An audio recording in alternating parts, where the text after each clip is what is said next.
Someone left this car outside for about 5 years, and then they forgot where they'd parked it. It got impounded. It got sold to a man in Forest Park, and then a YouTuber came and just bought it in cash. Look at that. Look at that. It moves in 2 directions at the same time, like it talks to you. Save me! Save this SL! Like whistling diesel. 20 years ago in the car business, you might think that the most exciting thing would have been the Ferrari Enzo, or the Porsche Carrera GT, the Mercedes McLaren SLR, even the announcement of the Bugatti Veyron. But you would be wrong. At the time, enthusiasts were so excited, most of all, about this, the R230 Mercedes SL. So gorgeous, so groundbreaking, such an advancement and an evolution from the cars that came before it. And certainly the SL has a past that we can celebrate in the same way that the 996 was such an advancement from the 993 in terms of technology, in terms of what the car was being ushered into the modern day world of enthusiast cars. And at the time when it came out, it was impossible to get one. They demanded huge premiums over MSRP. I actually remember a road and track test where they took one on the Gumball 3000 and the other participants were trying to trade them Lamborghinis and Ferrari 550 Maranellos because no one could get an SL. Now they have, at least in some cases like this one, fallen from grace just a little bit. And I just bought this one after browsing through Auto Tempest, all the sites that they compile the results from. I found it on Facebook Marketplace for just $1,500. I think he was asking $4,000. I offered $1,500. A shrewd negotiator, of course, we met right smack dab in the middle at $1,500 in cash. And so I went down to Forest Park, Georgia, and picked this thing up, and I drove it home. Now, this is a car that has no business making it anywhere, but as sort of a birthday celebration, we're talking about needing some $1,500 or so cars, whatever you can afford to probably end up driving into a lake somewhere, and this is it. So let's have a walk around my new-to-me SL500. Now, obviously, these fogged over headlights aren't going to do me a whole lot of good, and the bumper is still attached, although it is broken in many places. The front grille is missing, which makes the hood latch easy to operate. It has a small battery for starting the car, totally toast, but my jump box here is just about to get it where we need to probably be able to start the car. Now, it was listed as runs and drives from the court-ordered sale where it came to Forest Park. It does have a key, but it doesn't have the blade for the key. And I think it was parked with the trunk open and the roof down for some time. There's water damage everywhere. It has every smell, every error, everything you could dream about. That battery isn't the right size. That one doesn't do anything. The reservoir for the fluid is full, but the Allen key opening that you would use to fill it back up, it's stripped out, as you would imagine. So you can't open this with it being dead, but you don't without the key. We don't have the key blade, so you can sometimes, if you kind of nudge it the right way, get the top to start moving enough to get this open. So I've left that open for now. We'll see if we drive this thing, if we just maybe rest it down. The seats, as you'd imagine, are torn, still very comfortable. The window switch is missing, the trunk opening in-op, the every possible error. We'll go through the errors soon. All of the leather is really peeling, but much more so on this side. I don't know where it was parked, where that would happen. The paint, not in that bad a shape. Lots of dings, lots of scratches, lots of cracks and things like that. But yeah, obviously it doesn't have a branded title because it doesn't have a title at all. So who needs such a thing? But I think I'm going to be able to get a tag and a title for it because of the court-ordered nature of its recent sale. But for $1,500, I don't see how you could go wrong. This has got Parktronic. I don't think it would have had Distronic, but you'd have to still have the grille to do Distronic, so we'll just assume that it doesn't have that. It's got some evidence that somebody cared about the car at some point, not a recent point, but it does need a belt. It needs a few other things. This is probably going to tear like right now, but we'll go find out. You know, it's low on fluids. Oh, it was low on coolant. Let's check on that. I mean, it's not dry, but we'll give it a little water just to feel good about itself. A lot of leaves in it. Got this. Just to top her off.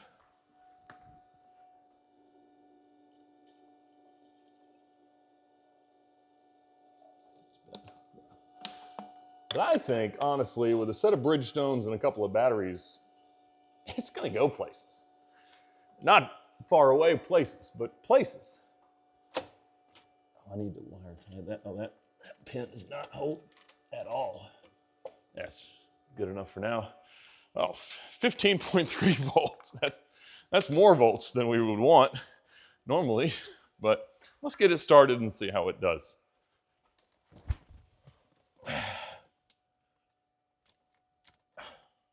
Key doesn't want to go in. Ah, there we go. That's a terrible noise. Well, that didn't go well at all. That was just the sound of death. What even noise was? All right, now we're down to 11.9 volts. Trusty battery charger said, nope, this is not safe. We'll go to 30 amps. 37%. It will not start at 37%. There's something about a terribly cheap car, though, that is just so fun. I mean, what am I gonna do, hurt it? Nope. All right, a little more charging. The key is back in. Okay, ignition on. Wait, what? Still a battery light.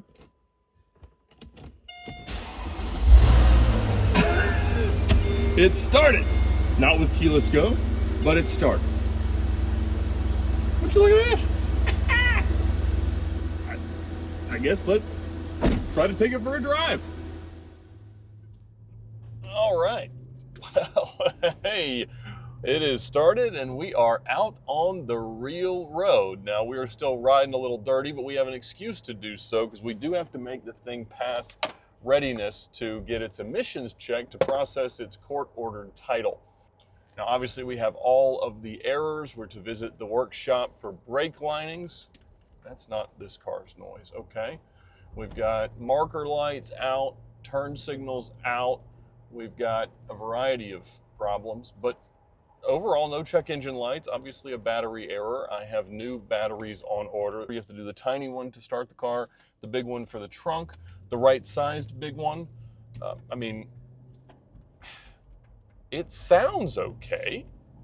That front belt is going to let go at any moment, but probably not this moment. I mean, these tires are 12 years old, but they're rolling. I mean, they're flat spotted and terrible and dry, but I mean, overall, it's almost a car. I mean, who cares about these errors? We're 21,000 miles past our last recommended service. That's not that many miles. It's got 153,866 on it.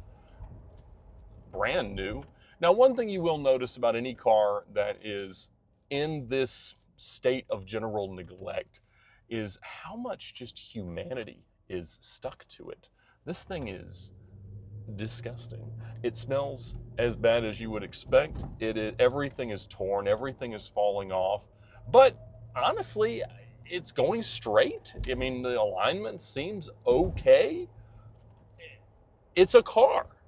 It's not a good car, but it is a car. And you know, the argument always comes up whenever we do any cheap car content is like, you know, well, you shouldn't abuse these cars. You should give them to single moms. I'm like, if you gave a car like this to any person who wanted to actually get places, they would get one place and then it would break and then they would be stranded and have much worse outcomes.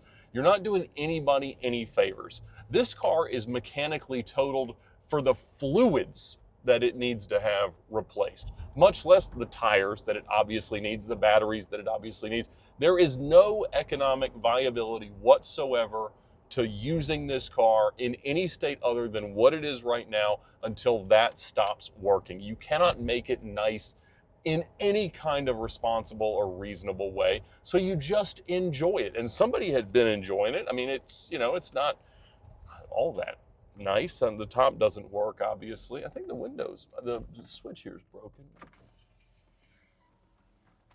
The windows work. You can put those, because it does smell terrible in here. The heat works a little bit. Wait.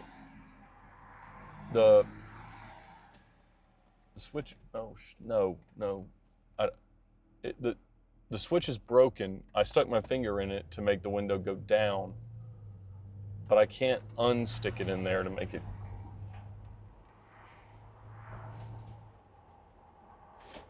And that leather's about to fly off. The mirrors are, wait a minute, there is a trick. Because of it being a convertible, there's a way to make, so if I push the roof up, no, I don't know what that noise. No, there is something. I know it has to do with the air conditioning. Because it needs the windows up for recirc. I know that's a thing on these Mercedes. You can press, oh wow, that bump really upset us here more than I thought. Why won't that work? So if you hold recirc, it'll put the windows up on a Mercedes. Oh, but it can't be recirc because it's not on auto. All right, auto, press and hold. Look at me! Oh, look, both of them up. Fully functional vehicle. And there is some manual way to put the top down. I don't know exactly how to do that. Cameron will have to advise on such things. But look, we've got really the ability to do whatever we want here. Oh, don't not turn and let people know we're turning, but they'll figure it out. I mean, this was a $100,000 car, and now it's $1,500, and it is well worth those. I bet it's worth $1,502 now that my window works. Man, the heat works. I don't know why it makes that noise. I don't know what tectonic shift caused our crack along the dash here. It's odd, though, that this door panel looks like it went through Hurricane Katrina, and that one looks perfect. So however this car was parked, obviously with the trunk open, probably with the top down, this side was very much exposed to some inclement weather.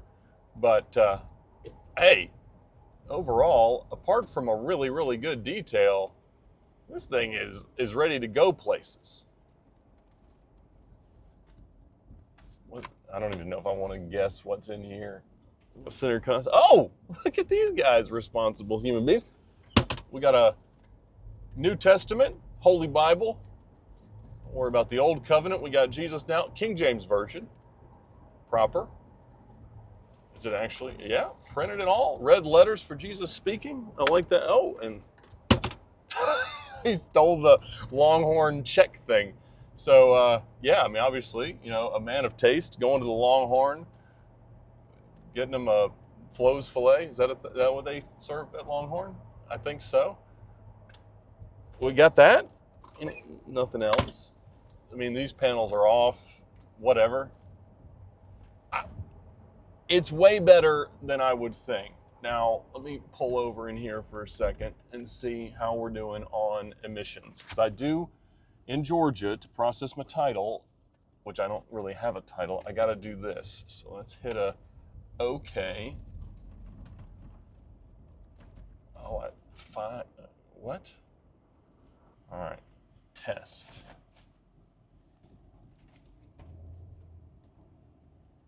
I want to read my diagnostic codes. No codes are stored. Press any key to connect. That's good. All right, I want readiness monitors. Misfire, not applicable. Fuel system, components, CATs, not applicable. So it's not ready yet though. All right, so we gotta keep going, but we should probably do some key cycles just to make it work. All right, this is falling off. We don't need that. Chill out, car. You're okay. You are okay. All right. Oh, I need to start it. Oh, I forgot. Maybe the alternator charged enough. The key's stuck in it, like super stuck. Like, why wouldn't it it's not locked? Why would it not let the key out? I don't mean like it's a little stuck. I mean like I'm gonna pull the dash off, try and, all right, I got it out. Okay. It didn't go back in. Oh, Oh, it started. Okay, thank you, alternator, for doing your job. Rock and roll. ABC Sport, let's do that. Oh, it doesn't have ABC anymore because it's on coilovers. Okay. Why won't the key come out normal? Oh, I know. Because it won't let you take the key out and drive. So you have to have it in park, and this flopping around probably means that that won't work. So I bet if I turn it off, and I shouldn't be able to do that, but if I, oh, look, if you push it, more park. It needs extra park. All right, we started again. 21,400 miles past service B now. Don't worry, brake linings still not participating. We are okay. We are driving. We're not in sport, but we are driving. Oh. I mean, this has a 300 horsepower. Wow. There we go. V8. Man, it's doing things. It's a real car. It is a real car. That's a real police officer. So we're going to just wave, cruise right on in, find a parking space, and before too terribly long, it's going to be all legal with an emission sticker and a license plate, a real title. Maybe. There's a lot of obstacles between here and there, but that is the plan. So welcome to my new to me 2003 Mercedes SL500. Lots of fun in this car to come. We'll tell you more about that later, but for now, I am getting places. Look at me.